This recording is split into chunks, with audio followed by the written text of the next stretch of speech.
guys, the video's about to start in a second, but I just want to start out and say thank you so much everybody for all the support lately. You guys have been really seem to be loving the videos. Things are doing really well. I really appreciate that. I also want to let everyone know I just dropped a new sample pack on my Bandcamp. The link is in the description. I'll put it up on the screen as well. It's Future Beats Volume 2. I had the first one on there for like a little while now, and a few people had told me they really liked it, so I wanted to go ahead and make a second one. Same thing as the first one, just a bunch of loops and samples and stuff to get you started. If you're a new producer and you don't really know where to start, this is great. Or if you're a more seasoned producer and you just want something to sort of, spice up your sound and get some new sounds to work with, it's in the description. It's only $5. And yeah, here's the video. Alright, so here's the video. As the title says, this is how to make music like Mura Masa. You can download this project file in the description, as well as all the samples, and, yeah, the link is down there, so go ahead and check that out if you're in Ableton, or not. You can still use the samples in any other DAW, and yeah, to start off with, we're at 95 BPM. Now, Mura Masa, he makes music in a variety of different styles, and sort of like tempos, and, like some of his songs are like more trap beats, some of them are like more like upbeat hip-hop, he had that like dance hall track or whatever with Charlie XCX. So it's kind of like all over the place. But I wanted to do like more of one of his kind of like upbeat hip hop type tracks because that seems to be what people were requesting the most. So to start off with, we have this layer, which is analog. That sidechain was on there for no reason. And all this is really is it's just the two saw waves that come on by default when you put on analog. And I turn on the noise oscillator, set the color all the way up so it's just like completely white noise, because all this does is it's just a low pass filter. So if you have it down any, you're just filtering this down. I wanted this sort of like bright high end from the noise. After that, I changed the amp envelope to be about like this. So it's sort of it's sort of like a quick, not like a pluck because it's not, because it's got that little attack, but it's just sort of like a quick little sweep up and down, like because this is a very staccato sort of notes that I have playing here, which I'll cover those in a moment. I wanted it to just be a very quick little hit, and I have a little release on the end so it's not like too choppy, because without it, I guess it doesn't matter too much, but it can get kind of choppy if you don't do that. After that, I just put on the low pass filter. It's not doing too much because it's sweeping up, but you can see it really helps with like the beginning of the note, not making it too hype. I still wanted this to sound maybe like a little bit subdued, so that low pass filter kind of helped with that goal. And hopefully what I'm showing you here is that like I'm doing things with every little element to work toward what I want the final thing to be, as opposed to having like just doing each element and just doing them each one for the sake of like what I want each one to be, as opposed to like thinking about the bigger picture, which is the finished track. Yeah. We're sort of coming up with things this way. After that, I put on a little bit of the vibrato. Not really a little bit. I put it up to 44%, but it's very slow. So it makes the pitch sort of warble a little bit. I don't know, it's just a nice little effect that I like to use a lot. And the key is that very slow rate. That's what gives it that kind of like tape analog kind of sound, I also put the unison on, which isn't really stereo. It's not like a typical unison that you would get like on like Serum or something, or on any other synth you may be familiar with. I believe it's mono, but what I used it for was there's this delay. I'll show you. You can literally delay the voices from each other, so like one will go after another one. It gets kind of like, I don't know, it just kind of adds to the sort of like warbly kind of sound that I was going for. After that, I put on a reverb, and I didn't really mess with anything except for the size, the decay time, and the dry wet. This size knob is a much overlooked, very useful thing on reverbs. You can use it to really make your reverb very tight and focused, So you still get that roomy sort of like sound, and it sounds kind of, yeah, like I said, like it's got a little bit of reverb, but it's not like all over the place. Cause like without this,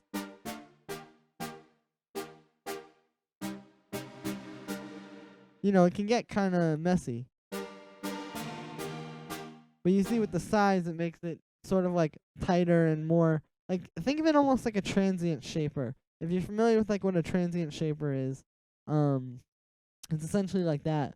Or like if you think about it like fades, like with a fade you would do that to make the note or to make the sound sort of go like fade out more instead of just ringing out. That's sort of what the size on a reverb can do. So that was that. And then after that, I just added this haas effect rack that I made. So what the haas effect does, in short, is essentially you have your sound, and you split it into the left and right signal, and what happens is if they're running in parallel at the same exact speed, or at the same exact time, then you don't get any stereo effect. What you do is the haas effect moves one of them forward just slightly, like this. And so what happens when you're moving it forward slightly, literally in time, like a certain amount of milliseconds, it's going after one of them. It makes the stereo image wider and wider based on how far ahead that's going, if that makes any sense. So the way that I did that was I made this audio effect rack, and I split it. I made 2 chains. You just right click and hit create chain. I did that twice, and then I pan one completely to the left and one completely to the right. After that, I put the simple delay on. And what I did with that was I set it to, let me do a new one and I'll show you. So set it to, basically you link these, so you don't want this to be stereo, or like the left and right, because it's only going through one ear, so you want it to just be one signal. After that, I put the dry wet up 100%, because similar to like what I was just saying, this one you want it to be completely wet, because this is what's moving the signal forward. After that, all you gotta do is turn off the sync and set this to, I usually start with like 10 milliseconds. And I'll show you before. That's before. It's just straight down the center. And then afterwards you get this very wide sort of image. And the more you turn this up, the wider it gets. But if you turn it up too high, you can really hear what I'm saying. The left ear is moving at exactly the time that the MIDI notes are, and then the right ear is moving 10 milliseconds or however many milliseconds after that. So yeah, after that layer, I put on this thing. I need to get rid of these two. And this, wow. So all this is I took like a sort of bell plucky kind of sound from Omnisphere. If you're not familiar with Omnisphere, it's just like a VST that has a lot of different kind of sounds like this. And what I did was I put it in a sampler, and then I just played these chords with it. Not too much to say there, and I put the haas effect on, same one that I have on this. Now, not too much to say there, but I noticed that's like a big cornerstone of Mura Masa's style, is he's very good at like sort of putting these very textured, sort of like analog synth sounds with these very textured, sort of like world sounds almost, I guess you would say, like kalimbas and, you know, stuff like that, hang drums, pan drums, steel drums or whatever, sorry. You know, stuff like that. So I wanted to layer these two together. And in the full mix, I thought it sounded very good to have both of those. It's like a good way to blend sort of like the digital with the analog. And so there's not too much there, but I will talk about the chords.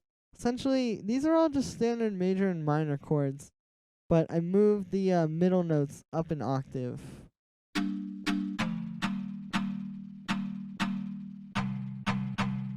There's not too much to say about them. I just sort of played them in and figured them out. One thing I will say though is that they're very rhythmic, and that's like very important to this. You don't want to just have your chords like just going out, you know, like one bar is this chord, one bar is this chord, one bar is this chord. With this style, you want these to be sort of like very dynamic. And by dynamic, I mean changing a lot. And the only other thing that I did there, pretty much all I can really say, is just experiment with chords and yeah, make them sort of rhythmic. But one thing I did do is I added the swing because I wanted it to be kind of swung.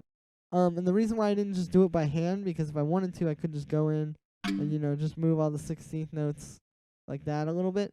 Because I'm doing this over multiple sort of tracks here, like multiple instruments, the bass and this and this. I wanted it to be all uniform across every one of them. Oh, and on the lead as well.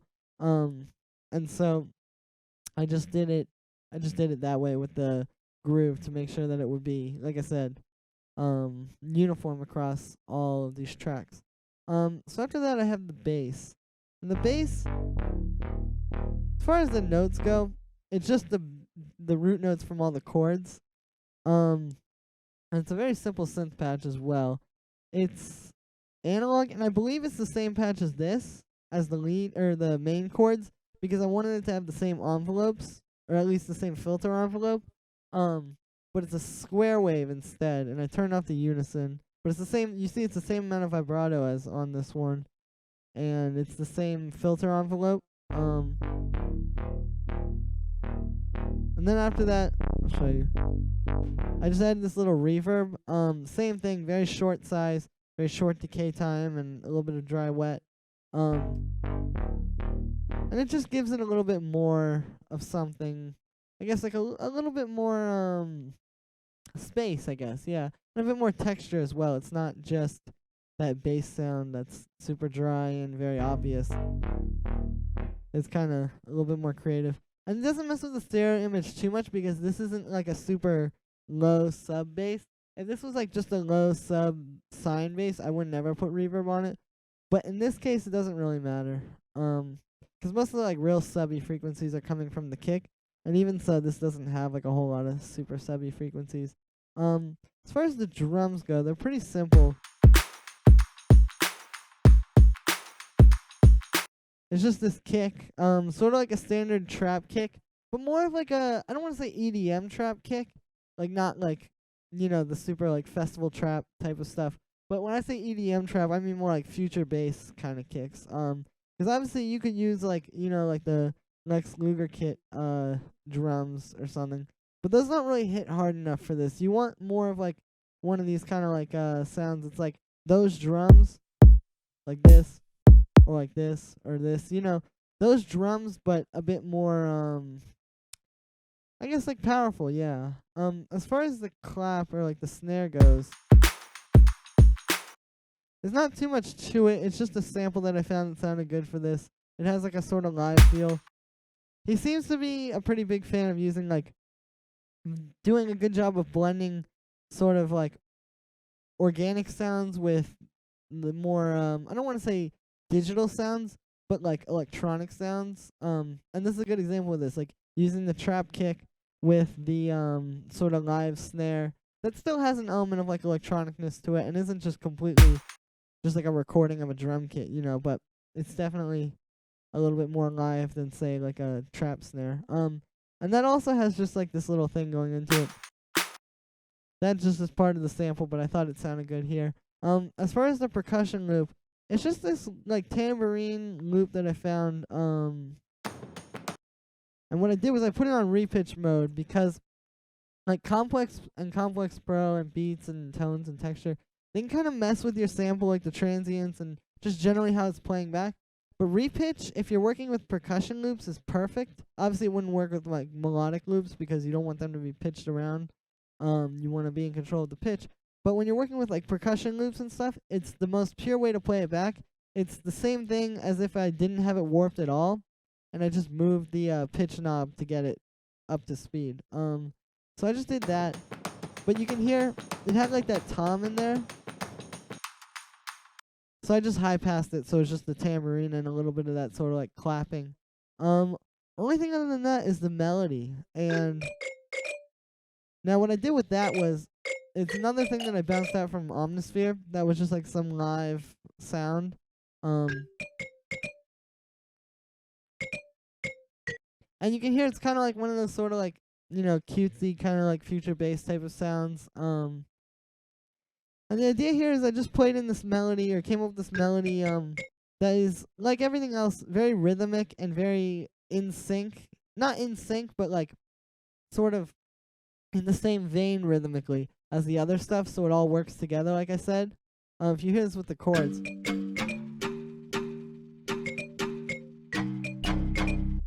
The idea is that they all sort of are working towards one finished project or product, like I was saying. You know. But yeah, that's pretty much what I did there as far as the melody. And then the sound is just another one of those things like cutesy, sort of like future-based organic bell sounds that I found in, I believe it was Omnisphere.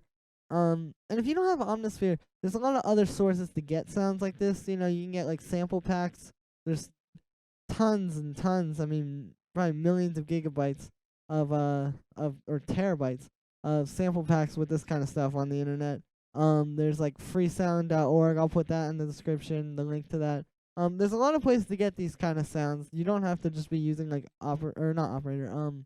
Omnisphere or like Contact or something. So after I got that in there and I played the melody in, one thing that I noticed is that when he uses these kind of bell sounds for leads, they tend to be very, very wide. Like extremely wide. Stereo wise, I mean. So what I did was I put a Haas effect on there, but you see I put it way higher than the other ones. The other ones I had at 10 milliseconds just to give them a little bit of stereo. This one is at 38.4. And you can really hear it in each ear that they're still close. It's not too far apart where it's like da-da da-da da-da, but they are they're still sort of like jumping around. So that's pretty much that. And then all I heard after that was all that low end in there. If you're on like phone speakers, you probably won't hear this, but there's a lot of like low end sort of going on in there that I wanted to tame. So I put this EQ on here, just doing like a high pass. And yeah, that's pretty much that. Not really too much to it. Like I said, it's just a combination of like organic and like synth elements, and knowing where to place everything and really making everything work towards this finished product. So yeah, I want to thank everybody so much. Thanks for watching this video. Thanks for subscribing. If you haven't subscribed yet, please subscribe. Go download the project file for this video and the samples. Like this video, share this video, comment, let me know what you think. I got a new remix coming out on Friday on Stamped. I'm really excited for that. It's going to be cool. And yeah, check out my new sample pack. Peace.